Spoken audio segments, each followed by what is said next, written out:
আসসালামু আলাইকুম। আমি আজকে আপনাদের সাথে একটি চা রেসিপি শেয়ার করব। প্রথমে আমি একটি পাত্রে 1.5 চামচ চিনি নিয়ে নিলাম। চিনিটা নাড়াচাড়া দিয়ে একটু গরম হওয়ার পরে আমি এতে একটি এলাচ এবং দারচিনি এক টুকরা দিয়ে দিলাম। এই দারচিনি এবং এলাচ গরম হওয়ার পরে আমি একটু ক্যারামেল হওয়ার অপেক্ষা করব। ক্যারামেল হয়ে আসলে আমি এখানে 1 চামচ চা পাতা দিয়ে দিলাম। চা পাতাটা ভালো করে নাড়াচাড়া দিয়ে আমি এখানে দুই কাপ পানি অ্যাড করলাম। 2 কাপ পানি অ্যাড করার পরে আমি এটাকে পাক তোলার অপেক্ষা করলাম এবং নাড়া দেওয়ার সময় দেখবেন চিনি চাকা বেঁধে গেছে।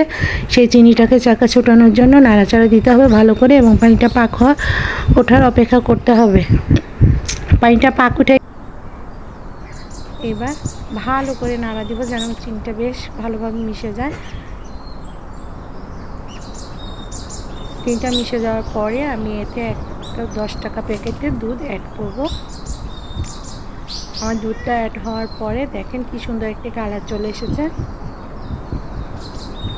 এবং আমার অলরেডি চাটা হয়ে গেছে। আমি এই মুহূর্তে নামানোর আগ মুহূর্তে আমি একটি লেবু পাতা, কাগজি লেবু পাতা অ্যাড করব কুচিয়ে এর মধ্যে দিয়ে দিব। ব্যাস আমার চাটা হয়ে গেছে। এখন আমি এটা বন্ধ করি। এই লেবু পাতাটা অ্যাড করার পরে যে একটা সুন্দর গন্ধ তা বুঝতে পারবো। আমার 2 কাপ চা হয়েছিল, 1 কাপ চা আমার ছেলে জোর করে খেয়ে নিয়েছে, সেটা আমি দেখাতে পারিনি এবং যে কাপ চা ছিল এটা আপনাদেরকে দেখালাম।